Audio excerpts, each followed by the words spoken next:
10월의 첫날입니다. 이번 한 달도 하나님의 은혜와 평강이 여러분의 가정과 생업 가운데 함께 하시길 기원합니다. 사도 바울은 자신의 상황을 사방으로 환난을 당하여 밖으로는 다툼이요 안으로는 두려움이라 기록합니다. 우선 밖으로부터 오는 상황을 보면 사도 바울에게는 또 교회에게는 심각한 환난이 있었던 것을 볼 수 있습니다. 고린도서 1장에서 우리의 모든 환난이라 또 7장에서도 그러한 표현을 쓰고 있죠. 사도 바울이 고린도 후서를 기록하기 전에도 이미 무서운 환난을 당했습니다. 1장 8절에 보면 아시아에서 당한 환난이라 표현하고요. 이 환난의 정도가 너무나도 엄청난 것이었기 때문에 힘에 지나도록 심한 고생이었다. 심지어 살 소망까지 끊어졌다. 그렇게 표현합니다. 1장 9절에서는 마음의 사형 선고를 받았다. 즉 사망 선고를 받은 것 같다라고 기록하고요. 고린도서 1장 10절에서는 큰 사망이라 이렇게까지 기록하고 있습니다. 이렇게 고린도후서를 기록하기 전에도 이미 무서운 환난을 당하고 있었는데 고린도후서를 기록하고 있는 동안에도 사도 바울에게 환난은 계속되고 있었습니다. 고린도서 4장 8절 9절에 보면 사방으로 우겨싸움을 당하고 답답한 일을 당하고 박해를 겪으며 거꾸로짐을 당하고 있다라고 표현하고 있습니다. 모든 표현들이 다 현재 시제로 당시 자신이 그 환난 속에 있다라는 것을 표현하고 있었던 것이죠. 이처럼 바울에게는 밖에서부터 오는 심각한 환난의 상황 가운데 처해 있었습니다. 그런데 안의 상황도 그렇습니다. 교회 안에서 벌어지는 일들도 큰 어려움이었습니다. 바울은 밖으로부터 당하는 수많은 환난 이외의 일은 고사하고 오히려 날마다 자신 속에 눌리는 일이 있으니 그 곧 모든 교회를 위하여 염려하는 것이라 고백합니다. 이처럼 안팎으로 어려움이 올 때, 마음을 누르는 염려들이 있을 때 사람은 낙심하기 마련이고 낙심이 그 마음에 찾아옵니다.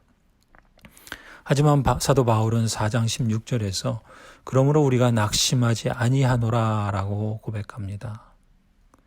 뭔가 낙심케 하는 일이 있기 때문에 사실 이렇게 의지적으로 강하게 표현하는 것이죠. 나는 낙심하지 않겠다. 때로 우리는 의지적으로 자신에게 강하게 말할 필요가 있습니다. 나는 낙심하지 않겠다. 사도 바울이 말한 것처럼. 잠언 4장 23절에서 말씀합니다. 모든 지킬 만한 것 중에 우리가 가장 잘 지켜야 하는 것이 있는데 그것이 무엇입니까? 그것은 바로 마음을 지키는 것입니다. 왜냐하면 생명의 근원이 마음에서 나기 때문입니다. 마음이 곧 생명의 샘물이기 때문에 그렇습니다. 마음을 지킬 때 무턱대고 낙심하지 않을 거야 결심만 할 것이 아니라 근거와 확신을 가질 때 견디고 지속할 수 있습니다. 그렇다면 낙심을 극복하는 법은 무엇일까요? 사도 바울은 하나님의 말씀이 낙심을 극복하는 근거가 될 수 있다고 확신합니다. 두 가지 근거를 오늘 본문에서 말씀합니다. 첫 번째 근거는 4장 17절의 말씀입니다. 지금 우리가 겪는 일시적인 가벼운 고난은 비교할 수 없을 정도로 영원하고 크나큰 영광을 우리에게 이루어 줍니다. 라고 확신합니다. 당시 사도 바울은 결코 이 표현처럼 일시적인 가벼운 고난을 당하는 정도가 아니었습니다. 사실상 당시에 겪고 있던 어려움은 죽을 것 같이 힘들고 사형 선고를 받은 것 같은 절망감을 주는 정도였음을 다른 구절에서 짐작할 수 있습니다. 그럼에도 불구하고 사도 바울의 안목은 그것은 일시적인 가벼운 고난이다. 그렇게 받아들였던 것입니다. 어떤 기준에서 그런 것인가? 현재 당하는 극심한 고난조차도 장래에 얻을 영광에 비교하여 볼 때 그렇다는 것입니다. 장차 얻게 될 지극히 크고 영원한 영광에 중한 것에 비하면 지금의 고난이 제 아무리 극심하고 커도 상대적으로 보면 적은 것이라 여겼던 것이죠. 이런 시각에서 보면 그리스도인은 인생의 문제를 영원한 영광이란 기준과 비교해서 상대적으로 보는 안목을 갖는 존재입니다. 마음을 지킨다는 것은 지켜야지 그런다고 지켜지는 게 아니라 마음을 지키는 안목과 확인이 있어야 합니다. 성경이 우리 삶의 표준이고 위로가 되는 것은 근시안적인 우리의 한계를 초월하는 영광과 영원이라는 안목을 하나님으로부터 얻을 수 있기 때문입니다. 그것을 생각하고 그런 안목을 가질 때 마음을 지켜나갈 수 있습니다. 그래서 18절에 우리의 눈과 안목이 주목해야 할 것은 보이는 것이 아니라 보이지 않는 것이요 곧 영원한 안목이라 말씀합니다. 현실 상황과 문제에만 집착할 때 오히려 사람은 더 잘 못 봅니다. 이런 점에서 여러분이 영원에 잇대어 보는 안목을 하나님의 말씀을 통해 확인하고 소유하시길 바랍니다. 두 번째, 낙심을 극복하는 말씀의 근거는 5장 1절 말씀입니다. 땅에 있는 우리의 장막집이 무너지면 하나님께서 지으신 집, 곧 사람의 손으로 지은 것이 아니라 하늘에 있는 영원한 집이 우리에게 있는 줄 압니다. 설령 현재의 고난과 어려움이 사형선고와 같아서 급기야 혹 이 땅에서 우리의 장막집이 무너질지라도 하나님께서 지으신 하늘에 있는 영원한 집이 있음을 말씀을 통해 확인할 수 있습니다. 이 약속의 말씀이 낙심을 극복하는 근거가 됩니다. 성도 여러분, 사도 바울의 표현을 반복해서 묵상해 보시기 바랍니다. 이 땅에서 우리 육신은 잠깐 동안 머무는 장막과 같습니다. 이 장막은 우리가 평생 함께할 벗이지만 깨지기 쉬운 질그릇처럼 연약한 짐이기도 합니다.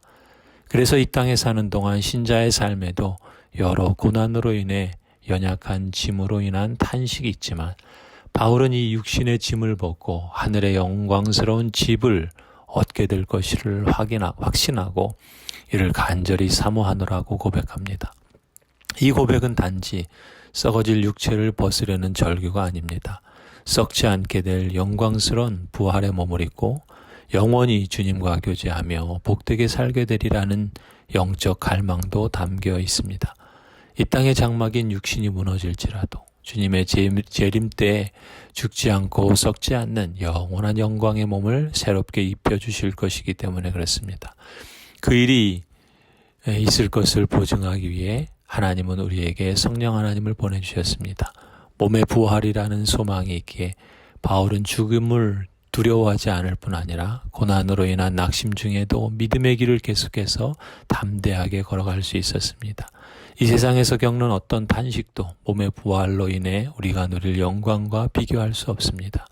부활에 한 소망이 있기에 그리스도의 십자가를 뒤따를 수 있게 합니다. 그러니 육신의 생명을 잇고 있는 동안 건강하게 오래 사는 것도 중요하지만 더 중요한 일은 주님 만나기 합당한 영혼으로 준비하며 살아가는 것이 더 중요합니다. 9절 말씀에 그러므로 우리가 몸 안에 머물러 있든지 몸을 떠나 있든지 우리가 바라는 것은 주님을 기쁘게 해드리는 사람이 되는 것입니다. 말씀합니다. 이 말씀 그대로 우리는 우리 육신의 몸 안에 있든지 혹 떠나든지 주님을 기쁘시게 하는 자가 되기를 힘써야 하겠습니다. 10절에도 우리는 모두 그리스도의 심판대 앞에 서게 될 것입니다. 말씀합니다. 누구도 예외일 수 없고 누구도 나를 대신할 수 없습니다. 그때는 하나님은 우리 몸이 행한 대로 선악간에 심판하실 것입니다. 거기서 하나님은 누구를 기쁘게 하면서 이 몸을 사용했는가라는 것을 물으실 것입니다. 오늘이라 허락된 이 기회의 날에 사람들이 보내는 찬사를 얻기 위해서가 아니라 주님이 인정하시고 기뻐하실 인생을 살아가기를 소원합니다. 이 세상에 썩어질 현실에 기초하여 나 자신과 나의 삶을 평가하기보다는 눈에 보이지 않는 기준, 곧 하나님 앞에서 믿음으로 살아가기를 소원합니다. 믿음의 눈으로 보면 주님을 따르며 겪는 고난과 시련은 심지어 죽음까지도 결코 실패가 아닙니다. 그러니 저와 여러분 모두가 낙심하지 마십시다. 오히려 오늘도 부활의 산 소망으로 그리스도의 십자가를 용기 있게 뒤따를 수 있기를 간절히 축원합니다. 아멘.